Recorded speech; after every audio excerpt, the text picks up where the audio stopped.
learn Japanese language but no money to do this? How to learn Japanese language with just this? This is exactly what I was talking today about.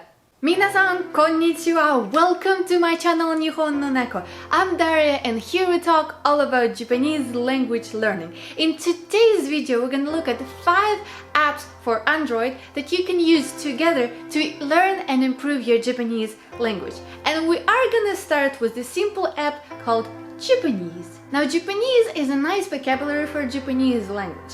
What I like about this app is, one, that it has grammar forms, so if you have any doubts about verbs, you can always check them. 2, it does provide you some examples for the word that you're looking at, and so you can have an idea how this word is used.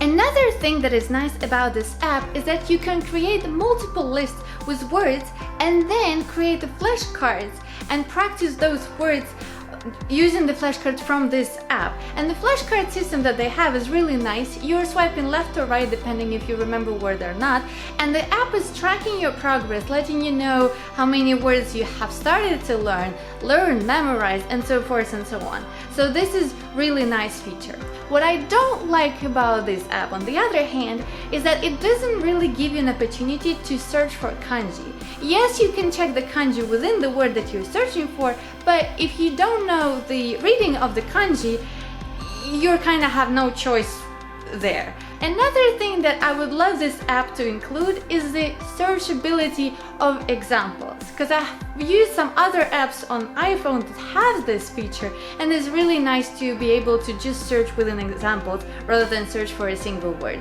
Now, because Japanese app didn't really have a kanji search option, I wanted to introduce you a different app that does, and that is Japanese dictionary Takoboto. Now, kanji search that they have is within a radical system, so you're looking for parts of the kanji and then choosing within the search results. You can also see the order of strokes for that kanji, and what is cool about this dictionary as well, when you search for regular words and you have a search result, you can see a quick insights about the words, like if it's a noun or it's an adjective.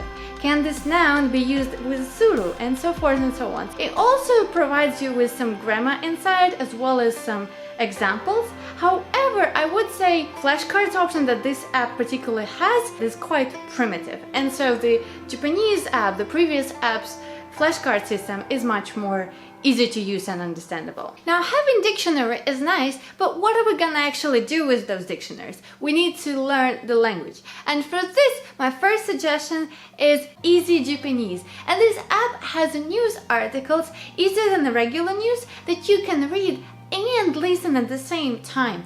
What's cool about this app that not only you have audio, but you have an ability to slow it down or speed it up depending on your ability. You can easily check meaning of the word by holding it up and have quick information, or you can actually click on the word and then you get not only translation but kanji order, some sentence examples of this usage of this word, and so this is really nice feature. What is not so good about this app is, even though it gives some information of what you have to review from the article that you've read, it basically is a mixture of all the words from those articles, and so it's kind of hard to create your own list, because you need to go to one list and then mark your words as favorite and then from those create a list. and so it's a little complicated to do. So the next app that I wanted to introduce to you is TangoRisto. I have no idea why it's called that way, but never mind. It is very similar to Easy Japanese in the sense that it's also news articles from Easy News. It does have an audio to it, but only for the easier text, so for more difficult it doesn't have the audio. What I like about this app over the Easy Japanese is that it does give you a quick option of reviewing the words from the exact article rather than from everything that you read, as well as it gives you the full list of the words that are used in this article right there. So it's a little bit easier to use in one sense, but then you don't have the audio on another hand. And then another thing about this app, it doesn't have ads, and Easy Japanese does. Now, another app that I wanted to introduce you is called JLPT Full Learn Japanese app.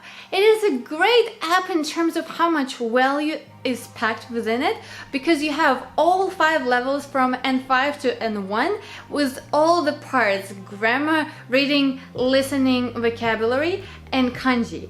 And so the amount of information is within the app is just enormous.